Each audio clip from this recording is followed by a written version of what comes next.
Salut, aujourd'hui on revient vers vous avec un patron social, c'est un grand chef cuisinier, c'est notamment le chef de l'hôtel parisien Le Mandarin Oriental, mais c'est aussi un top chef. Vous avez deviné? Non, il fait du judo, vous voyez pas? Allez, on est avec Thierry Marx. Bonjour Thierry. Bonjour.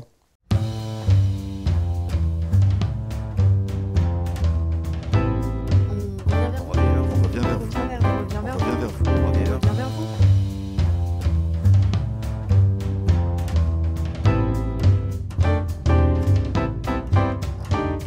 Est-ce que vous avez le souvenir du jour où on vous a dit je t'embauche ou je t'embauche pas? J'ai les deux souvenirs. Ah ben allez-y. Le même jour. J'avais un CV très creux, très vide même pour être franc. Je veux absolument entrer dans cet univers de la restauration de haut niveau. Je me présente dans un premier restaurant et le gars me dit oh non, vous n'y pensez pas. Qui êtes-vous pour oser prétendre à un emploi chez moi? Et je venais dans la même journée de rencontrer Bernard Loiseau, qui ne m'avait pas non plus recruté, mais qui m'avait invité à déjeuner avec Georges Pralu. Donc je voulais faire ça. Donc je quitte ce restaurant La Marée pour aller rue Lamennais. Je rencontre Claude Deligne. Je lui dis, vous ne cherchez pas un commis? Il me dit, oui, je cherche un commis. Tu arrives d'où? J'ai dit, de chez Bernard Loiseau. Ça a marché. Il n'a pas vérifié mon CV. Il m'a donné 1 an pour faire mes preuves chez Taïwan. Vous avez menti? J'ai menti par... ouais, j'ai mis le pied dans la porte. Nous, dans les cités, on dit toujours qu'il faut mettre le pied dans la porte. Mais c'était le seul moyen pour un môme de la cité des Bois-l'Abbé d'entrer dans cet univers. À chaque fois que je me faisais conduire, c'était parce que j'étais soit un môme de Ménilmontant, ça c'était pour l'école hôtelière, soit parce que j'étais un gamin de la cité des Bois-l'Abbé ou de la cité des Boulereaux. Donc, je ne pouvais pas prétendre à aller vers ce type de formation professionnelle. C'est vraiment ça? C'est vraiment... y a des cuistots qui vous ont éconduit parce que vous n'aviez pas les codes ou la bonne adresse ou vous n'étiez pas du bon milieu? Ah oui, non, mais très clairement. D'ailleurs, moi, en orientation scolaire, j'entends dire, or que mes parents ont vraiment servi cette République française, j'entends dire, l'école hôtelière, c'est pas pour des gens comme vous. Et mes parents étaient là, en n'osant rien dire. Mais c'est quoi des gens comme nous? C'est quand même des gens qui étaient devenus français par le sang versé. C'était un tas de choses comme ça. Je trouvais ça vexant, humiliant, gênant. Et je crois que ça a été quelque chose qui est resté un moteur en moi pour dire jamais j'aurai ces codes de recrutement-là. Ça explique votre implication dans la formation professionnelle. Vous venez de créer une école de formation parce que la restauration ne recrute pas assez. Qu'est-ce qui fait qu'on est un chef mondialement connu, on a déjà des tas de problèmes et on va aller se galérer à prendre la responsabilité ou en tout cas parrainer une formation? Ah ben, très simple, c'est-à-dire qu'à un moment donné, j'ai su quitter la cité, donc j'ai su partir en voyage. Qu'est-ce que j'ai rencontré? J'ai rencontré, grâce aux compagnons de devoir, un cadre éducationnel et un réseau pour trouver du boulot. J'ai beaucoup appris chez les compagnons des Devoirs Unis parce que c'était la noblesse de l'ouvrier. C'est tout ce qui pouvait être humiliant quand on était dans les quartiers, d'être d'une extraction sociale modeste. Quand je suis arrivé chez les compagnons de devoir, on m'a dit, tu vois, tu franchis la ligne ici, tu vas vivre dans la vérité. Il va falloir accepter un certain nombre de choses, mais ce savoir-faire, nous, on va te le donner. Ce qui est intéressant quand vous rentrez chez les compagnons du devoir et les compagnons des Devoirs Unis, c'est d'accepter la critique. Mais la critique qui vous épanouit, la critique qui vous construit. La base du métier de cuisinier, c'est la gestion du geste, la gestion de l'énergie, donc du feu et du temps. Ensuite, vous faites rentrer des recettes dans ce triangle de sustentation. Mais ça fera de vous un homme libre. Thierry Marx, vous me parlez du feu, vous me parlez du temps et vous me parlez d'un triangle de sustentation. Vous n'êtes pas en train de me parler en langage codé, là? Non. Vous êtes sûr? Non, c'est un Vous avez le droit de garder le secret. Hein. Non, mais ça n'empêche pas d'être formation, ça n'empêcherait pas. C'est un peu ce qu'on essaie d'enseigner, la base, pour que ces gamins, pour ces gens qui sont dans l'insertion, la réinsertion, de pouvoir construire quelque chose de solide sur une base solide. Aujourd'hui, vous êtes recruteur. Quelles sont les 3 choses auxquelles vous faites attention quand vous êtes face à quelqu'un, que ce soit pour recruter un gestionnaire, un commis de cuisine ou un commercial? Alors, moi, je suis très lâche en recrutement. Vous êtes lâche? Je suis très lâche. Donc, je laisse les ressources humaines évaluer la véracité du propos, les bonnes écoles, les bons trucs. et je me garde les 10 minutes de fin d'entretien pour le feeling. Et pour la seule et unique question, pourquoi vous voulez travailler chez Mandarin? Pourquoi vous voulez travailler avec moi? Le reste m'importe peu. La vie passée ne m'intéresse pas. Alors justement, quels sont les bons pourquoi ou les bonnes raisons qu'on vous a données et quelles sont les mauvaises raisons qu'on pourrait vous donner? Les mauvaises raisons, c'est je me vois avec vous encore dans 10 ans. Par contre, parce qu'aujourd'hui vous représentez telle ou telle chose ou telle possibilité d'épanouissement professionnel, pour moi, eh bien, ça m'intéresse. Que je puisse être le transmetteur de quelque chose à une personne pour qu'elle puisse continuer à s'épanouir dans sa vie professionnelle, pour moi, ça c'est un moteur fort. Parce que l'entreprise est un monde sinusoïdal, c'est une espèce de spirale dynamique comme ça qui fait qu'à un moment il y a des hauts et qu'il y a des bas. Et j'ai horreur des ruptures et j'aime bien les ruptures qui se passent bien et qui retournent vers quelque chose de positif. Donc j'entends que les gens qui collaborent avec moi puissent un jour où l'entreprise va plus ou moins bien, où elle a besoin par moment de se libérer de certains de ses collaborateurs, et bien que ces collaborateurs puissent prendre leur envol pour continuer à progresser. Parce que c'est excellent pour l'entreprise qu'ils quittent, et c'est excellent pour leur épanouissement personnel. Vous avez pris des cours de management?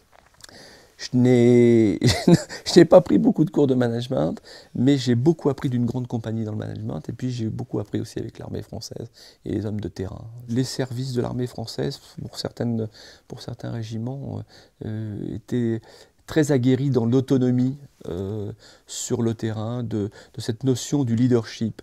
Le problème, c'est qu'on a toujours l'impression en France que de commander, c'est gueuler, c'est donner des ordres en permanence, or que de commander le leadership, c'est plutôt d'observer les collaborateurs qu'on a mis à votre disposition pour tirer le meilleur d'eux-mêmes pour atteindre vos objectifs. Et je crois que le leader, celui qui est leader, doit être un peu plus en retrait pour prendre le meilleur de chacun et potentialiser le meilleur de chacun. Ce que disait Saint-Exupéry est très vrai. C'est-à-dire que vous ne pouvez commander des gens que si vous les aimez.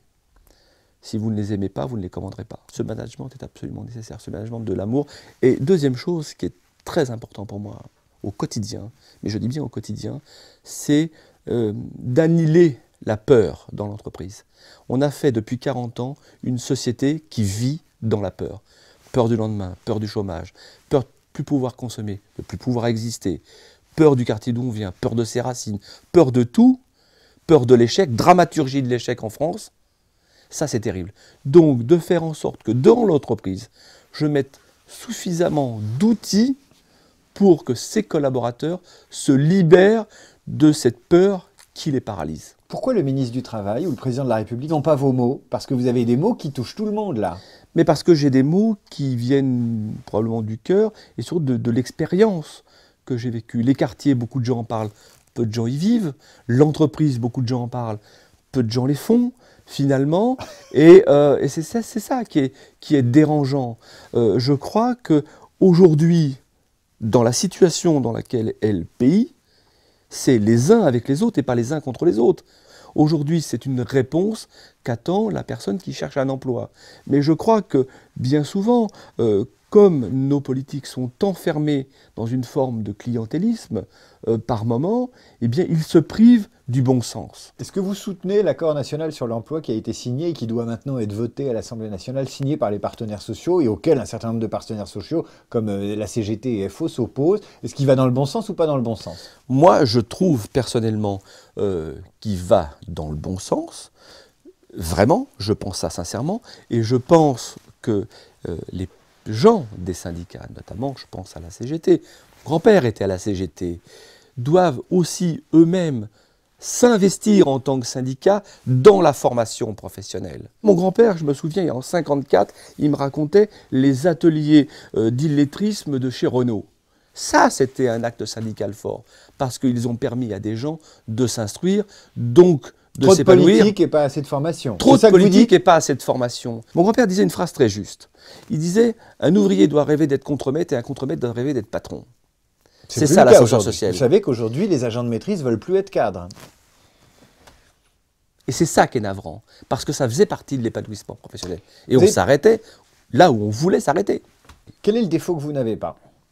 Le baratin, je ne suis pas un baratineur. Je ne suis pas un type qui va vous raconter des histoires pour absolument vous. Je ne vais pas être dans la séduction pour que vous puissiez venir travailler avec moi ou quoi que ce soit. C'est pas le, je ne peux pas être dans ce baratin-là. Quelle est la qualité professionnelle qui vous manque? Oh là, j'ai toujours l'impression de souffrir d'un manque d'instruction. J'ai un anglais d'aéroport, ce qui fait rire tous mes collaborateurs. Je me sens toujours dans l'obligation de m'instruire, parce qu'à 15 ans, quand on m'a viré de l'école, c'est que j'étais très très très mauvais. Une espèce de culpabilité par rapport à ça qui ne se tarit pas. Donc ça, c'est vraiment ce qui me manque le plus. Et je sens encore aujourd'hui que l'instruction, si je l'avais pris au bon moment, ça serait probablement mieux passé pour moi. Mais est-ce que ce manque d'instruction ne fait pas l'immense respect que vous avez aujourd'hui pour l'instruction et qui vous fait avancer dans votre management?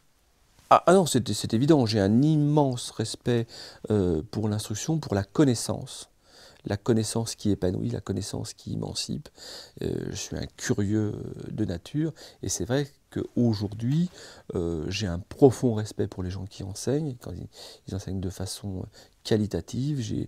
Je défends l'école publique, laïque, pour qu'elle se ressaisisse un peu sur ces valeurs qui sont liberté, égalité, fraternité. Je suis un républicain laïque convaincu qu'il faut remettre un petit peu un cadre éducationnel sur l'éducation elle-même pour pouvoir que les gens s'épanouissent sans violence. J'avais terminé l'entretien, mais là vous me tendez une perche. Vous avez un aide de cuisine ou un second qui arrive avec une kippa ou qui doit faire une pause pour faire la prière. Vous faites quoi? Mais il n'y a aucun souci. Que j'ai un collaborateur avec une kippa, que j'ai un collaborateur qui a besoin d'un tapis de prière à une heure précise, tout ça ne me pose aucun problème. Pas plus que me poserait un problème d'avoir une femme voilée dans mon entreprise. Je suis respectueux de ce que sont les autres et de ce que notre culture peut m'apporter. Par contre, je ne veux pas qu'on me l'impose. Je ne veux pas qu'on me dise « ça c'est une vérité, vous devez la prendre pour argent comptant ». Ça c'est non. Je suis un républicain laïque. Mais que les gens aient besoin de s'exprimer, de donner un peu de relief à leur vie par une religiosité, je peux le comprendre. Est-ce qu'un jour vous rendrez votre tablier? Mort, oui.